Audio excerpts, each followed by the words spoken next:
A very good morning, students. Today we are going to start a new chapter, that is chapter number 9, central orbits. The very first definition in this chapter is central force. A force whose line of action always passes through a fixed point is called central force, and that fixed point is called center of force. Let O be the fixed point and the line of action of a force always passes through a fixed point. अगर ऐसे हमारे पास condition आ जाती है तो वो force क्या होगा? That force is called central force, where these all are the line of action in different direction, और ये सारी लाइन ऑफ एक्शन पास कर रही हैं फ्रॉम द फिक्स्ड पॉइंट. तो ये फोर्स क्या हो जाएगा? That is called central force, और जो ये फिक्स्ड पॉइंट है this is called centre of force. ठीक है students. Next comes the definition of central orbit. The path described by the particle moving in a plane under the action of force which is always directed towards a fixed point in the plane is called central orbit, or we can say that the path traced by the particle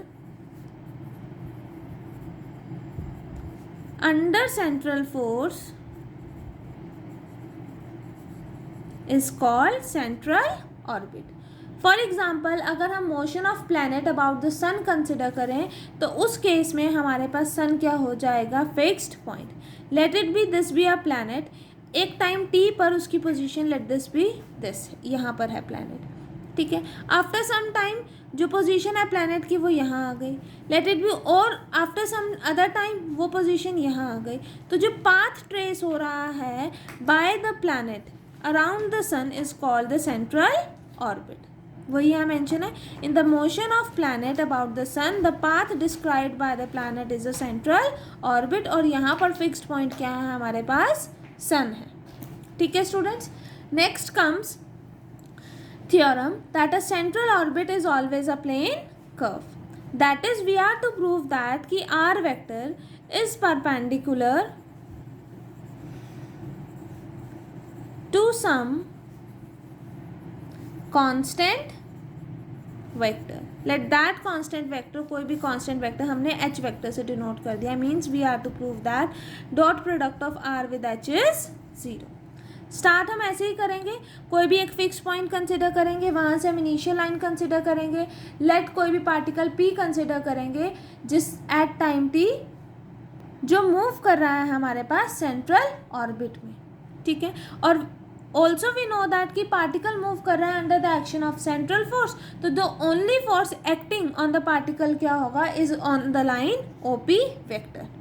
ठीक है. वो यहाँ mention है, let O be the centre of central force. Take it as origin of vectors. Let OX be the fixed straight line through O. Take it as the initial line. इस line को हमने क्या consider कर लिया? Initial line. Let P be the position of particle moving in the central orbit at any time t. ये जो position है particle की किसी टाइम t पर है. Such that OP वेक्टर हमने क्या कंसिडर करा? It is equals to R vector. Since the particle moves under the action of central force with center at O, therefore the only force acting on the particle at P is along the line OP. ठीक है. Hence acceleration vector is parallel to OP vector. acceleration vector क्या है? d square r vector by dt square. क्योंकि acceleration vector is parallel to OP vector, तो इसका मतलब their vector product is 0. तो that is d square r by dt square with OP vector क्या आ जाएगा? 0. हमारे पास OP वेक्टर की वैल्यू क्या है? That is R vector. तो हमारे पास क्या आ गया? That vector product of d square r by d t square with R vector is 0. This term can further be written as d square r by d t square product with R vector plus 0 is equals to 0. ठीक है. Vector product of same with same क्या होता है? 0. तो हम यहाँ पर 0 की जगह क्या कर सकते हैं? Vector product of d r by d t with d r by d t. तो this can be written as d square r by d t square product with r vector plus d r by d t product with d r by d t is equals to 0. यहाँ हमारे पास क्या हो गया? This can be written as derivative of d by d t of vector product d r by d t with r vector. क्योंकि आपके पास क्या होता है? D by d t a b करेंगे तो क्या होगा? फर्स्ट फंक्शन का derivative second as it is and then first function as it is second का डेरिवेटिव। तो वही यहाँ पर करके देखिए, फर्स्ट फंक्शन का derivative d square r by d t square, second as it is, तो ये टर्म आ गई।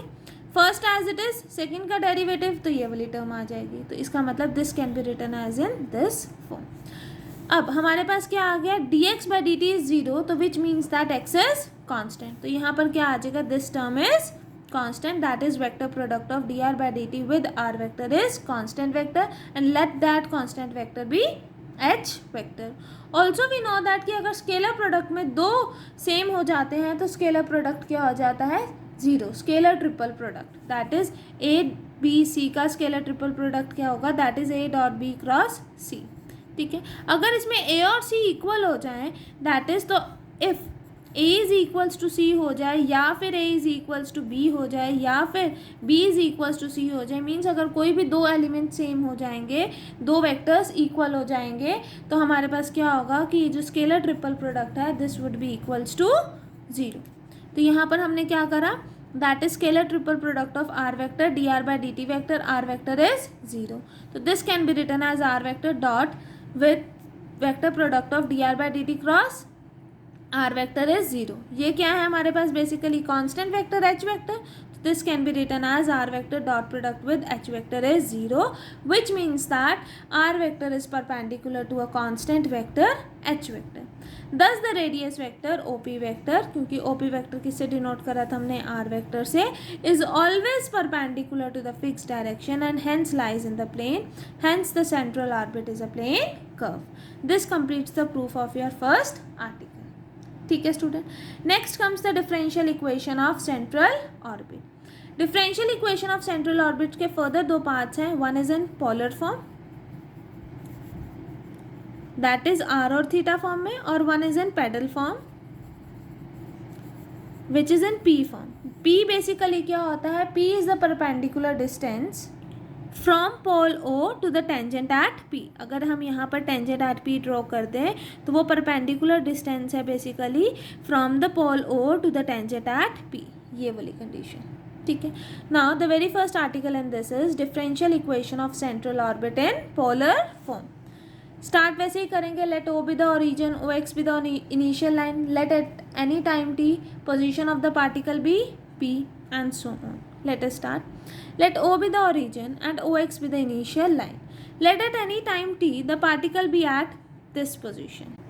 Let m be the mass of the particle and F be the central force per unit mass acting on it towards O. Towards O तो मतलब F क्या है, इस direction में, टूवर्ड्स ओ। क्योंकि हमारे पास जो एसरेशन है एफ की, इट इज़ डायरेक्टेड टूवर्ड्स ओ, तो इसका मतलब जो पार्टिकल के पास सिर्फ रेडियल एसरेशन है, there is no transverse acceleration. तो इसका मतलब कोई ट्रांसफर एसरेशन नहीं है, तो इसका मतलब ट्रांसवर्स एसरेशन क्या हो जाएगी, ज़ीरो, और सिर्फ हमारे पास क्या है, पार्टिकल के पास रेडियल एसरेशन। ठीक है, वही यहाँ मेंशन है, since the acceleration f of the particle is always directed towards the pole, therefore the particle has only radial acceleration towards o of magnitude f and has no transverse acceleration. The equation of motion along the radial acceleration क्या होगा, mass into acceleration होता है, acceleration यहाँ पर क्या है, radial, तो radial acceleration हमारे पास क्या होती है, ये रेडियल एसरेशन हमने फर्स्ट यूनिट ऑफ डायनेमिक्स में डिस्कस करी थी। तो हमारे पास क्या आ गया, that m d square r by d t square minus r d theta by d t का whole square is equals to minus m f. यहाँ पर माइनस क्यों कंसिडर कर रहा है, because radial acceleration is in a direction of r decreasing, वो इस direction में है, तो इस डायरेक्शन में आर क्या हो रहा है, डिक्रीज हो रहा है। तो this can further be written as d square r by d t का square minus r d theta by d t का whole square is equals to minus f. Also हमें ये पता है कि रेडियल एसरेशन क्या है, सॉरी ट्रांसवर्स एसरेशन क्या है, ज़ीरो है। तो इसका मतलब 1 by r d by d t r square d theta by d t is zero, तो which can further be written as d by d t r square d theta by d t is zero. यहाँ पर भी वही आया, d x by d t is zero which means x is constant. तो यहाँ पर x की जगह क्या है, r square d theta by d T, which means that r square d theta by d t is constant, let that constant be h. ठीक है, now let r is equals to 1 by u. आप जो numericals भी करेंगे इस topic के according, उसमें भी आप आर को 1 बाय यू पुट करेंगे। ठीक है, फिर डिफ्रेंशिएट करेंगे D r by d t, तो क्या आ जाएगा -1/u² du/dt। अब हमें तो du/d से रिलेटेड पता है, तो हमने क्या करा, by chain rule this can be written as du/d/dt। ठीक है, now we know that r² d/dt की वैल्यू क्या है, h है। तो यहाँ पर h वैल्यू पुट करेंगे तो क्या आ गया आपके पास -h du/d। फिर से फर्दर डिफ्रेंशिएट करा विद रिस्पेक्ट टू t, तो क्या आएगा d² r/dt का square is equal to -h। फिर यहाँ पर करेंगे तो d² u/d का square multiplied with d/dt।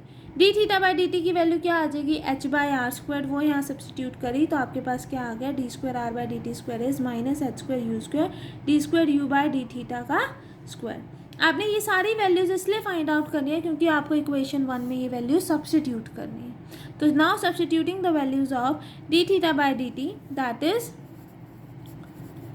h/r² which is equals to d/dt and d² r/dt का square in 1, we get that क्या आ जाएगा आपके पास कि -h²u² d² u/d का square -1/u h²u⁴ is equals to -f।